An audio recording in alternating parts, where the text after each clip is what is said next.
Welcome to Discipleship for the Present, where we take ancient truth and bring it into clear modern understanding. This episode uses AI-generated narration based on human researched and written material. And we're really excited about the text we are jumping into today. Yeah, we are. I want you, the listener, to just imagine for a second standing outside a heavy wooden door. Right. And it's freezing rain. You've literally left your family, your property, your entire way of life behind you, and you knock. Expecting a warm welcome, right? Exactly. You expect these holy men to welcome you with open arms, but the door just stays shut. You're completely ignored. You're out on the cold. Left in the cold for like 4 or 5 days. And they treat you harshly on purpose, just to see if you have the sheer endurance to be there. It completely shatters our modern consumer-driven approach to spirituality, doesn't it? Oh, completely. Because, we're so used to these frictionless environments. We want churches with greeters and the coffee bar and the nice welcome package. Yeah, we want it to be easy. Right. So the sheer physical, psychological intensity of this ancient approach, it feels almost alien to us today. It really does. So today we are taking a massive, uncompromising deep dive into a text that fundamentally shaped Western civilization. It really did. We're looking at the Rule of St Benedict. Specifically, we're focusing on chapters 48 through 73. Written way back in the 6th century. Right, the 500s. And it was essentially a survival guide for the soul, designed for these communities of monks living in really close quarters. But we are looking at this through a very specific, very challenging lens today.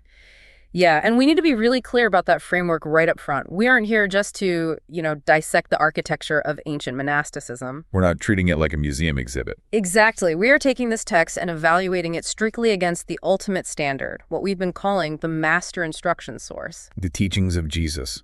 Precisely. We're measuring this rule against Jesus's 8 core instructions for discipleship. So that's repentance and faith, self-denial and cross-bearing, total devotion, humility and service, the law of love, secret obedience, forgiveness, and fruitfulness. Right. Those are the non-negotiables for anyone who claims to follow Christ. That's our gold standard.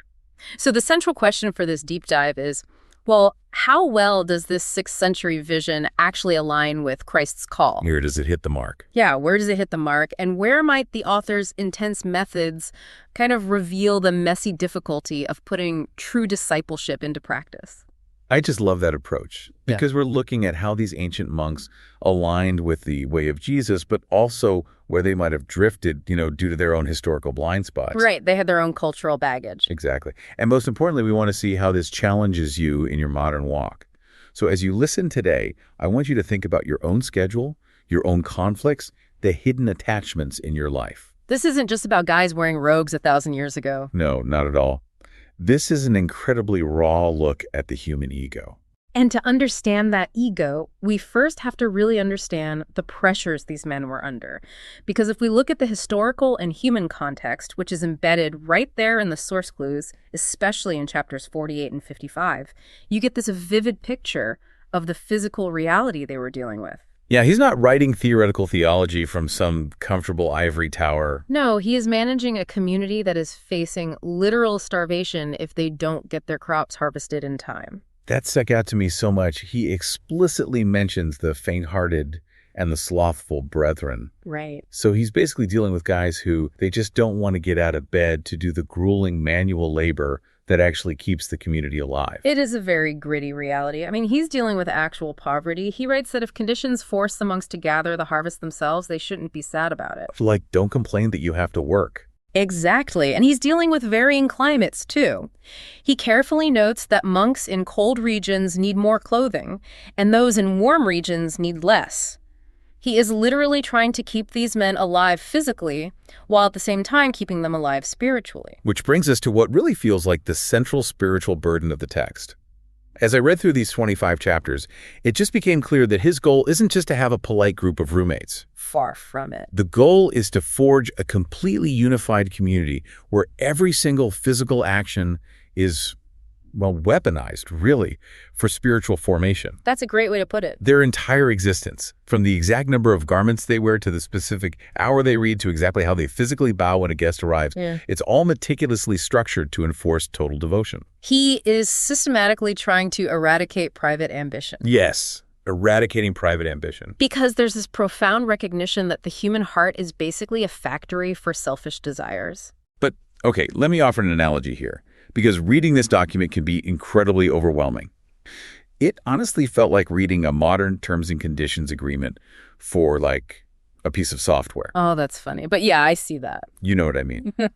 You scroll through 70 pages of microscopic text that dictates exactly what you can and cannot do, down to the tiniest detail. Right. But usually, a T&C is just there to protect a corporation from getting sued. This rule seems entirely designed to protect the monk from his own worst enemy himself. Absolutely. But here's my pushback. Can a strict, external, micromanaged schedule really change a human heart? Doesn't Jesus care about the inside of the cup, not just the outside? Oh, you are hitting on the core tension of the entire monastic experiment right there. If we connect your question back to the master instruction source, the author's obsessive structuring actually aligns quite profoundly with Jesus's call to fruitfulness. Okay, unpack that. The idea that a good tree bears good fruit. Yes, exactly.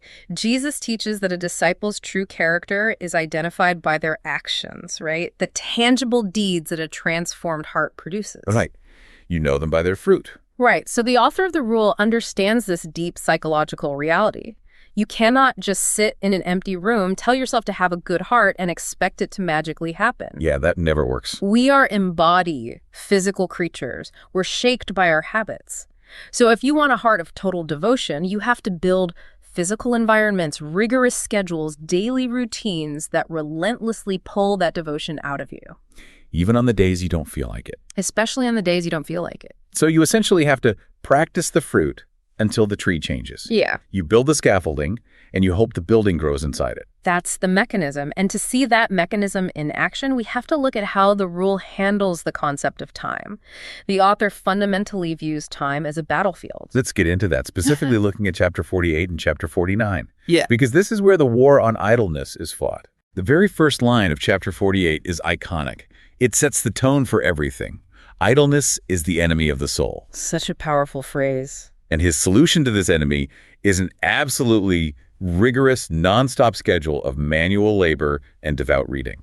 Looking at how this aligns with Jesus' instructions for fruitfulness and total devotion, the schedule is designed to leave zero oxygen in the room for serving two masters. Right, there's just no time for it. Exactly.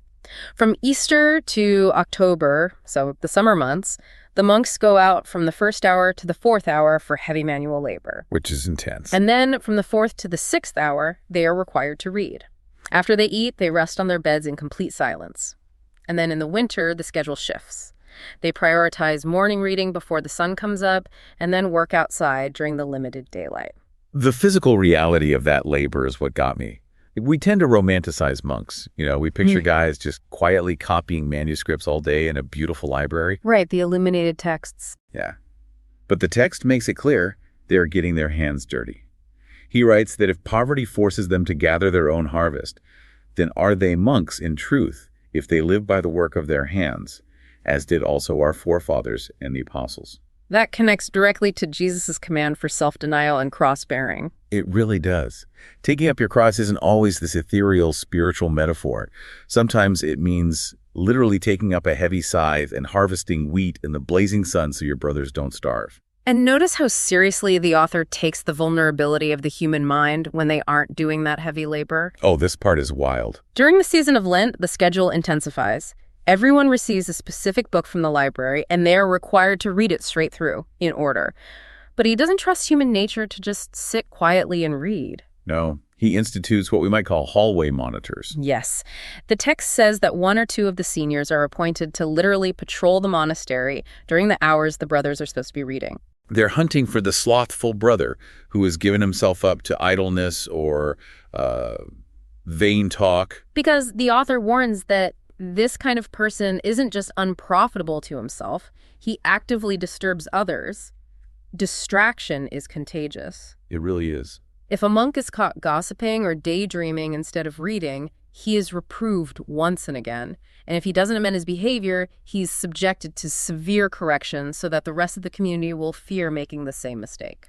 Now, this brings us to a massive point of tension when we compare the rule to Jesus' explicit commands. Okay, let's hear it. Let's look closely at chapter 49, which deals with the keeping of Lent.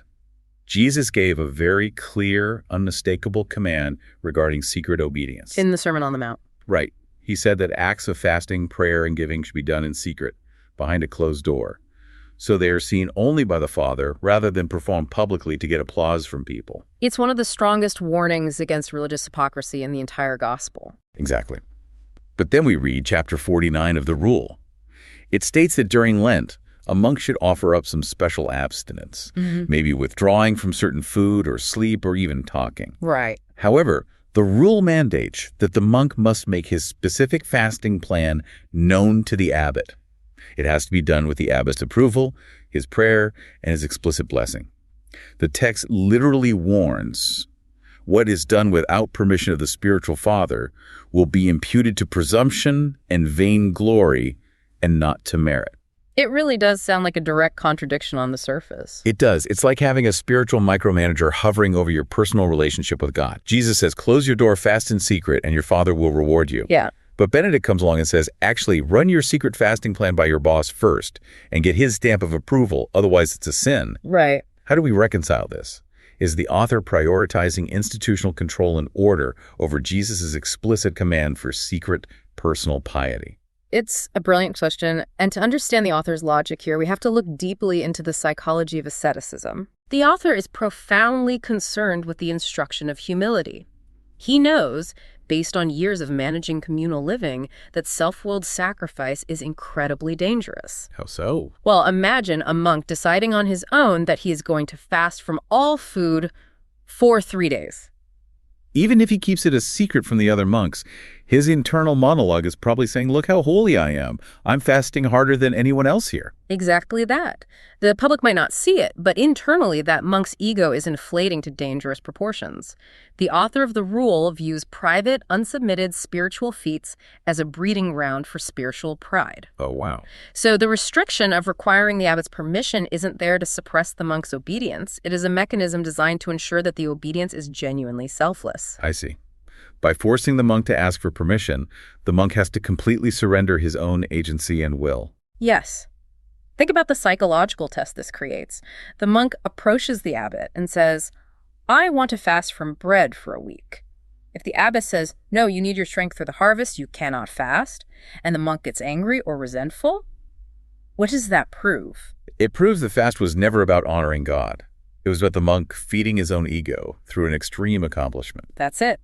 The author understands that giving up your own will, even your will to do something seemingly holy, is vastly harder than giving up bread.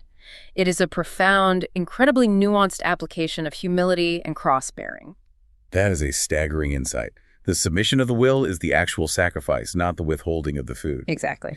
So if we translate this ancient war on idleness and self-will into your life as a modern disciple, it poses some deeply uncomfortable questions. It sure does. We don't live in monasteries, but we do live in a world where our time and attention are constantly being fractured, harvested by algorithms, and monetized by digital platforms. Yeah, and most modern people view their daily schedules in one of two extreme ways. Either as a relentless, exhausting grind for career advancement, or as completely unstructured leisure time where we default to binge watching or scrolling through feeds until we fall asleep. And we don't have senior monks patrolling our hallways to tap us on the shoulder when we engage in vain talk. Sadly, no. So the challenge is, how do we weaponize our own time for fruitfulness? Think about this practically. If you were to open up your phone right now and look at your weekly screen time report or review your digital calendar from the last month, what story does it tell? That is a very convicting exercise. Does the use of your hours reflect a core belief that idleness is the enemy of the soul? Does it show a life intentionally structured around total devotion to God's kingdom? Or does it reveal a slow, slothful drift into digital distraction and self-indulgence? It requires an intense level of self-awareness to build those structures for yourself, especially when the wider culture is encouraging you to just be comfortable. But the internal war on idleness is only half the battle, right? Eradicating your own idleness doesn't solve the problem of the human ego when you actually have to interact with other people. Right. Let's look at how this total devotion plays out interpersonally in chapters 53 and 57. Because this is where the instructions on humility, service, and the law of love are tested in the crucible of real, unscripted life. Chapter 53 deals with the reception of guests, and the standard it sets is breathtaking. The very first line establishes the theology of hospitality for the community. It says, "Let all guests who arrive be received as Christ, because he will say, 'I was a stranger and you took me in.'" It is a direct, literal application of Jesus' teaching on humility and service. But the physical humility they demand from themselves is what really shocked me. The bowing. Yes. When a guest arrives, the superior and the brethren are commanded to meet them with every mark of charity. And the text specifically says they must show humility by bowing their heads down or even having their whole body prostrate on the ground, physically adoring Christ in the presence of this random traveler. Consider the psychological impact of that action. You are a traveling merchant, maybe a poor peasant or perhaps a minor noble. You arrive tired and dirty at the gates of this monastery. And the men who have dedicated their entire lives to spiritual discipline literally throw themselves face down in the dirt before you. It's wild. They treat you as if the creator of the universe just walked up to their door. And the service goes beyond just the greeting. The abbot is instructed to break his own fast, to sit and eat with the guest, unless it's a major, unbendable fast day. Right. The abbot personally pours water over the guests' hands. The entire brotherhood gathers to wash the feet of all the guests. It is a stunning daily reenactment of Jesus washing the disciples' feet in the upper room. There is also a brilliant sociological awareness embedded here. The text explicitly demands that the greatest care be taken, especially in the reception of the poor and travelers, because Christ is received more specially in them. Whereas regard for the wealthy itself procures them respect. Exactly. The author knows human nature naturally gravitates toward flattering the rich and powerful. By intentionally redirecting their highest honor to the poor, they are actively resisting worldly hierarchies and fully embracing the law of love. Now, within these chapters, there are some deeply fascinating, almost bizarre specific details that really open a window into their worldview. Oh, definitely. For instance, when they meet a guest, they're supposed to give them the kiss of peace. It was a standard ancient greeting. But the rule strictly insists this kiss must not be given until after a prayer has first been said together. And the reason given: on account of satanic deception. That phrase tells you everything about how they viewed the spiritual landscape. They lived in a world where spiritual warfare wasn't a metaphor, it was an everyday reality. It's like they viewed hospitality as a high-risk operation. They absolutely did. A stranger showing up at the gate might be Christ in disguise, offering an opportunity for service. But that stranger might also be a vector for worldly chaos, temptation, or literal demonic influence designed to disrupt the community's devotion. Demanding a prayer before the physical embrace was their way of raising a spiritual shield.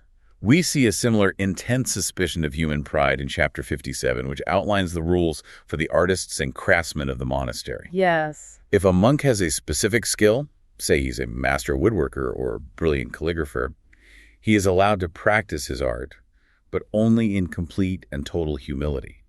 If the text says anyone grows proud because their art seems to be bringing prestige or profit to the monastery, that person is instantly removed from their work. And they are forbidden from returning to their craft until they have profoundly humbled themselves and the abbot officially restores their permission. Furthermore, if the monastery sells any of these goods, the monks handling the transactions are severely warned not to practice any fraud. The text invokes the terrifying New Testament story of Ananias and Sapphira, who dropped dead for lying about money, warning the monks that spiritual death awaits anyone who deals dishonestly. And to completely suffocate the vice of avarice, the monks are ordered to always sell their goods a little cheaper than the secular markets. Every single structural decision is ruthlessly designed to crush pride, greed, and ego. But this intense protection of the community creates a very real tension when it comes to loving others. This is a major gap I want to push back on. Going back to chapter 53 and the treatment of guests, there is an extraordinarily strict rule of separation. Yes, there is. The kitchen for the abbot and the guests is kept entirely separate from the main community so the brethren aren't disturbed. Moreover, on no account is an ordinary monk allowed to associate or speak with guests unless specifically ordered to do so. Right.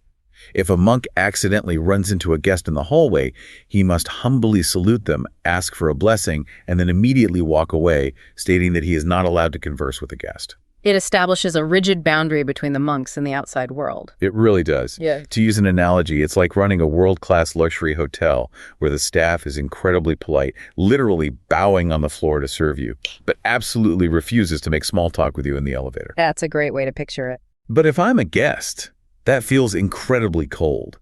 Doesn't this strict silencing, limit the command to love others? Isn't treating people like conversational radioactive material a violation of the law of love? How can you love someone if you refuse to speak to them? If we look at this through our modern, highly extroverted, socially driven lens, it does feel cold and unwelcoming. Yeah. But we have to understand the sheer fragility of the spiritual environment the author is trying to maintain. The monastery is an engine designed for one purpose: total devotion. The monks are fighting a relentless, exhausting war against distraction. In the 6th century, passing travelers were the primary source of news. They brought stories of politics, wars, trade, scandals, gossip. They were basically the medieval equivalent of a doom-scrolling Twitter feed walking through the front door. That is a perfect comparison. If the monks engage in casual, friendly chatter with the merchants and travelers, their minds will inevitably be pulled right back into the anxieties, ambitions, and dramas of the world. They just sacrificed everything to leave. Oh, I see. The author is fiercely protecting the spiritual focus of the brotherhood. He is arguing that profound love for the stranger is demonstrated through tangible service, washing their dirty feet, feeding them, offering them a safe bed, and praying for them, not through casual socializing that ultimately damages the monk's soul. That is a challenging translation for a 21st century Christian. We live in a culture that absolutely worships networking, self-promotion, and the hustle. This is especially true for professionals, creatives, and modern artists. We are constantly told to build our brand, optimize our social media presence, leverage our talents for maximum visibility. And the rule radically confronts that mindset. It asks the painful question: are you capable of doing excellent, beautiful work completely free of ego? Are you willing to step entirely away from a platform, a talent, or a leadership role if you realize it is feeding your pride instead of serving God? That is heavy. And regarding how we treat the guests in our own lives, it forces us to look at how we handle interruptions. Think about the last time someone derailed your perfectly planned day. Maybe you were deep in focused work, and a coworker kept asking questions. Or you're finally relaxing, and a family member needs help. Right. Or a stranger inconvenienced you. Did you receive that interruption with internal humility, treating them as Christ? Or did you view them as an annoying obstacle blocking your personal agenda? This ancient text challenges us to look for the divine invitation hidden within the disruptions we usually resent. That challenge of surrendering our personal agenda leads us directly into the most intense, uncompromising section of the text, chapters 54, 55, 58, and 59. Buckle up. If the earlier chapters were about managing daily behavior, these chapters are about the total, systematic dismantling of the old self. This is where the instructions on self-denial, cross-bearing, and the end of ownership are taken to their absolute logical extremes. Let's start with chapter 58, which details the manner of admitting new brethren. It perfectly mirrors Jesus' absolute demand for repentance and total devotion. The text quotes the Apostle John, "Try the spirits." When a newcomer arrives, they do not roll out the red carpet or try to sell them on how great the community is. No, the admission process is intentionally brutal. The newcomer is forced to remain outside the gates, knocking and asking for entry for 4 or 5 days, enduring harsh treatment and the sheer indignity of being ignored, just to prove they have the patience and perseverance required. Again, contrast that with modern church growth strategies, where we try to make joining as frictionless and comfortable as possible. It's the exact opposite. The author of the rule knows that if you haven't truly counted the cost, if you aren't willing to be humiliated just to get in the door, you will never survive the actual crucible of living in community. And even after they let him in the door, the process is agonizingly slow. The novice doesn't join the main group. She lives in a separate apartment. A senior monk who is specifically qualified to win souls is assigned to watch him like a hawk. Just evaluating him. Great. He is looking to see if the novice is genuinely eager for the work of God, for obedience, and crucially, for humiliations. The senior monk intentionally shows the novice all the hard and rugged things about their way of life. There is no bait and switch here. They read the rule to him repeatedly over the course of a year. After 2 months, they read the whole thing and essentially say, "Behold the law under which you desire to combat. If you can keep it, enter. If you cannot, depart freely." They do this again at 6 months and again at 4 months. It is the ultimate exercise in informed consent. They demand that consent because the vow the novice eventually takes is absolute and irrevocable. He vows stability, conversion of his morals, and total obedience. He actually has to write a legal document or make his mark on it if he is illiterate, and he must place it on the altar with his own hands. Which brings us to the radical self-denial and the absolute end of private ownership. When a monk makes this final vow, he is stripped of all property. He must give everything he owns to the poor, or formally donate it to the monastery, reserving nothing for himself.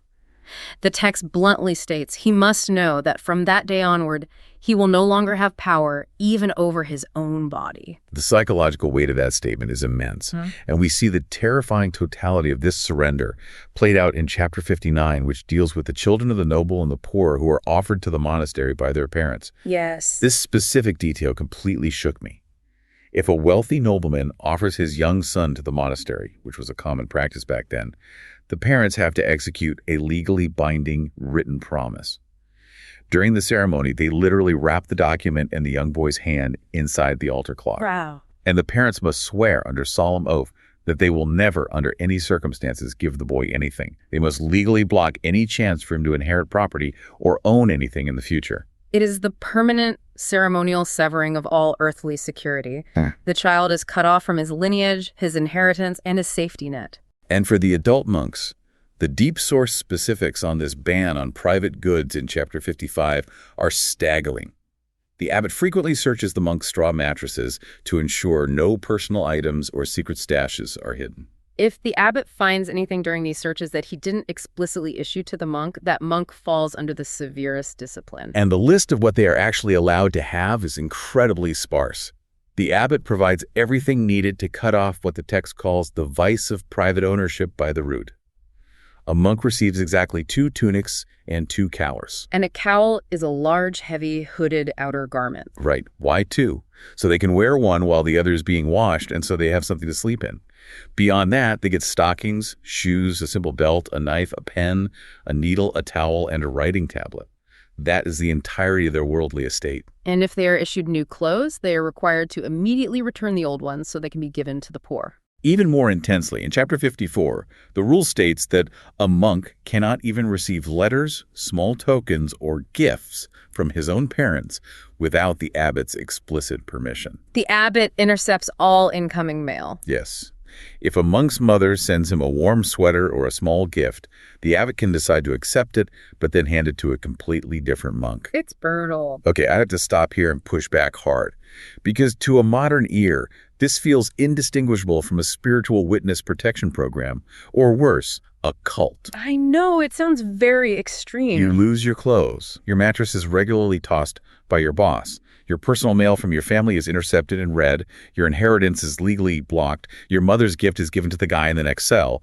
And you are explicitly told you do not even own your own body anymore. Right. At what point does this extreme self-denial cross the line into a total loss of the personal agency that is fundamentally required to choose faith? How can you practice total devotion to God if you don't even have a self left to devote? It's a very natural reaction, and it strikes at the absolute core of our modern values, which prioritize autonomy, individualism, and personal boundaries above almost everything else. Exactly. But to understand the author's logic, we have to look closely at what he identifies as the great spiritual poison. He calls private ownership the root of vice. Because it divides the heart. Yes.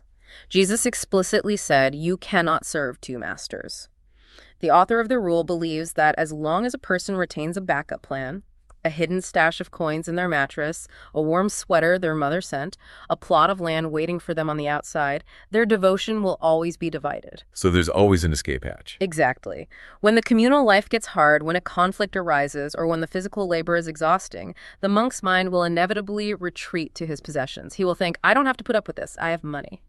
By ruthlessly severing all ownership, the monk is forced into absolute, terrifying reliance on God and the community. So the agency wasn't destroyed. The agency was exercised during that prolonged, agonizing choice at the door, when they read the rule to him repeatedly. Once he made the ultimate choice to cross the threshold, the goal became total surrender. Exactly. The modern world equates freedom with having maximum options. The monastic world equates freedom with having 0 options, so that the soul is finally unburdened enough to focus solely on Christ. Wow, that is a heavy translation for modern discipleship. We live in an era defined by hyper-individualism and endless, mindless accumulation. More. Our entire global economy is based on acquiring more stuff, upgrading our phones, buying bigger cars, expanding our homes. We fundamentally define ourselves by what we own and our ability to be fiercely financially independent. This text stands as a powerful, unsettling challenge to our profound attachment to our autonomy. It asks us to consider whether our possessions are actually possessing us. So here is a deep reflection for you as you listen. It's a tough one.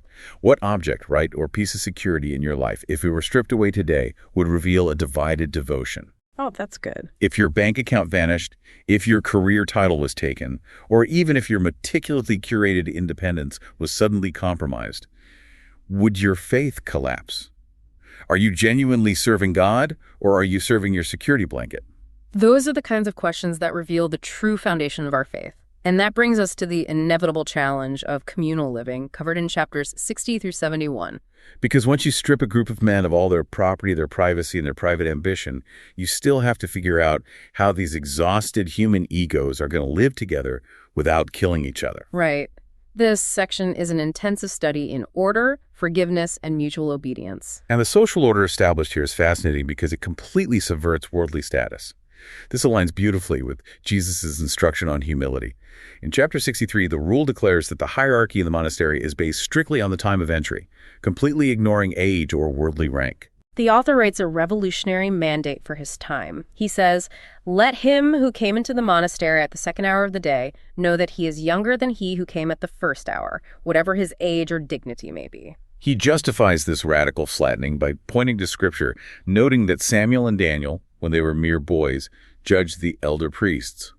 In the monastery, the older monks are required to call the younger ones brothers, and the younger ones must respectfully call the elders fathers, regardless of what titles they held outside the walls. We see this applied even to the clergy in chapters 60 and 62. If an ordained priest wants to join the monastery, he is subjected to the exact same discipline. No special treatment. None.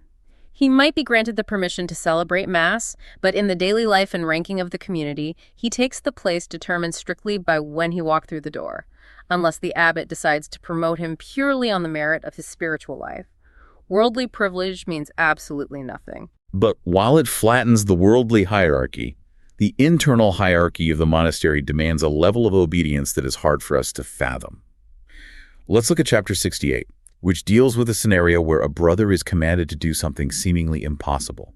Talk about literal cross-bearing. It is a remarkable passage regarding human limitation.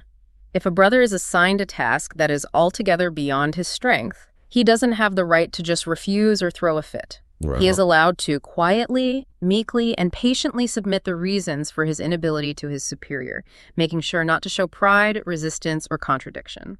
But what if he makes his logical, meek appeal and the superior listens but still obstinately insists on the command? Then the rule states the monk must be convinced that so it is good for him, and let him obey from love, relying on the help of God. Relying on the help of God. That phrasing implies that true obedience will inevitably force a person into a desperate place where only supernatural grace can sustain them. Yes. And this extreme obedience isn't just a top-down authoritarian dynamic. Chapter 71 introduces the concept of mutual obedience. The brethren are commanded to render the service of obedience not only to the abbot, but they must actually obey one another. Knowing that they shall go to God by this path of obedience, it is a radical subjugation of the individual ego to every single other person in the community. But here is where I see a major tension regarding Jesus' specific commands for forgiveness and the love of enemies. Let's look closely at chapters 70 and 71. The text allows for and regulates corporal punishment. It does. It talks about striking a brother, although it strictly restricts the authority to hit someone to the abbot or those he explicitly delegates. More concerning to me is chapter 71. Yes. It demands that if a monk perceives that the temper of his superior is even slightly ruffled or excited against him in the least, the monk must immediately, without delay, cast himself down on the ground at his feet, making satisfaction, until the agitation is quieted by a blessing. And if the monk scorns to do this, if he refuses to prostrate himself, he faces corporal punishment or outright expulsion from the community. Right, so here is my pushback on this entire system. Jesus says we are to forgive our brothers 70 times 7. The kingdom of God is supposed to be marked by radical grace and reconciliation. True. But this rule basically says if your boss is in a bad mood or slightly annoyed with you, throw yourself face down in the dirt until he calms down, or you will literally get beaten.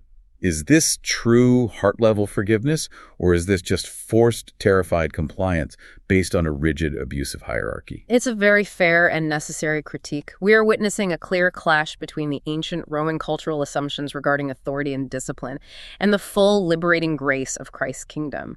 The heavy reliance on fear, public humiliation, and physical punishment is undeniably a product of a much harsher, more violent world. It feels very Roman, like military discipline, not necessarily Christian grace. It does.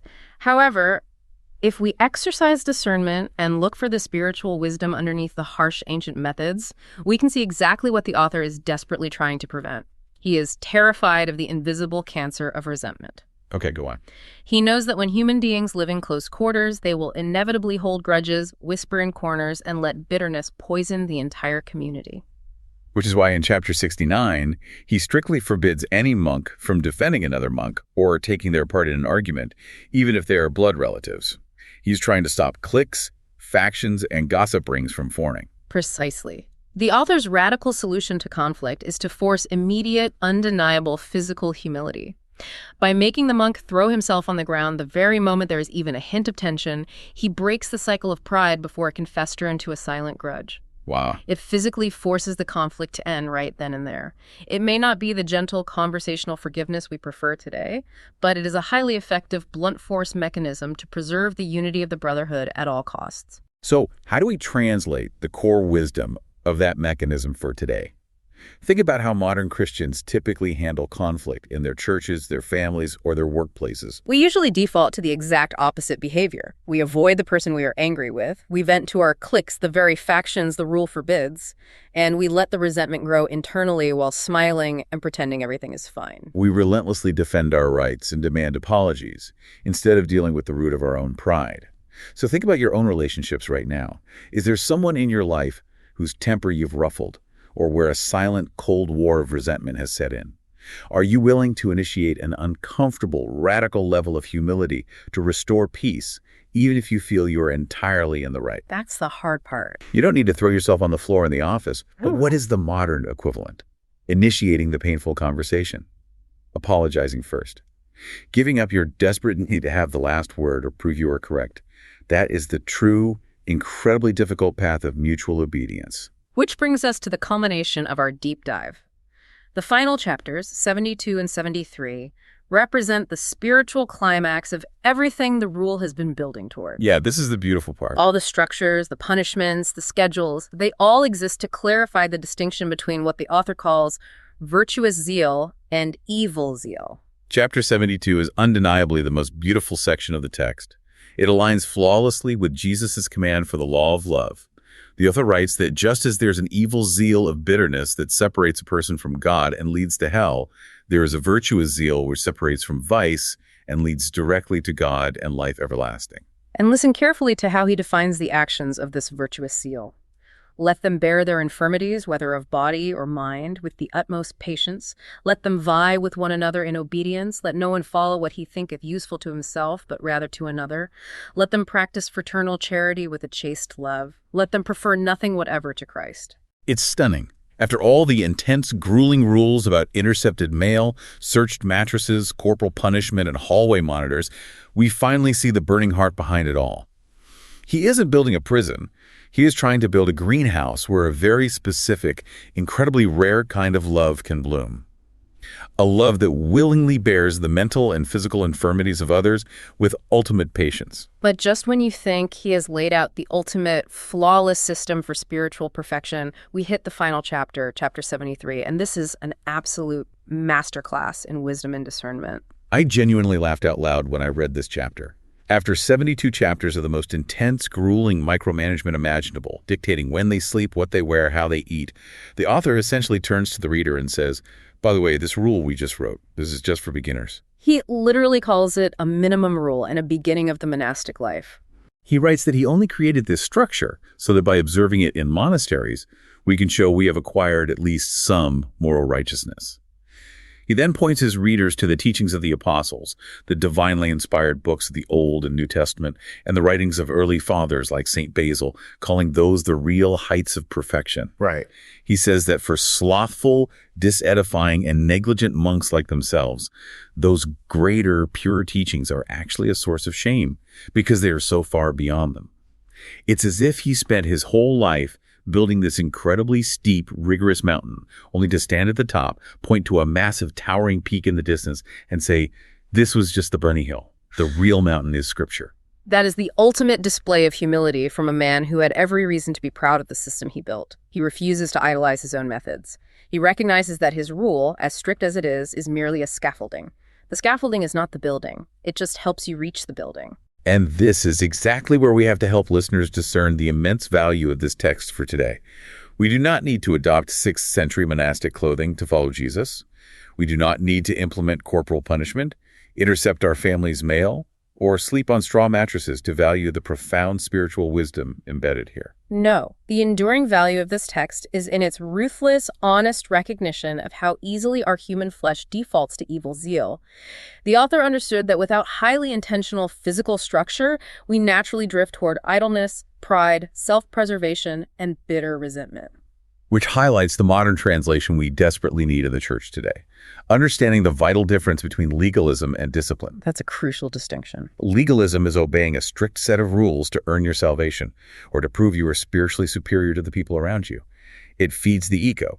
Discipline, with what the Rule of St Benedict is ultimately aiming for, is entirely different. Discipline is the humble act of creating physical, temporal, and social structures to help your incredibly weak flesh love Christ better. Legalism focuses obsessively on the rule itself. Discipline focuses on the fruitfulness the rule is designed to produce. So as we wrap up this deep dive, consider your own life. What rule of life or structure do you need to establish today to protect your devotion to Jesus? Are you relying on sheer, fluctuating willpower to follow the master instruction source?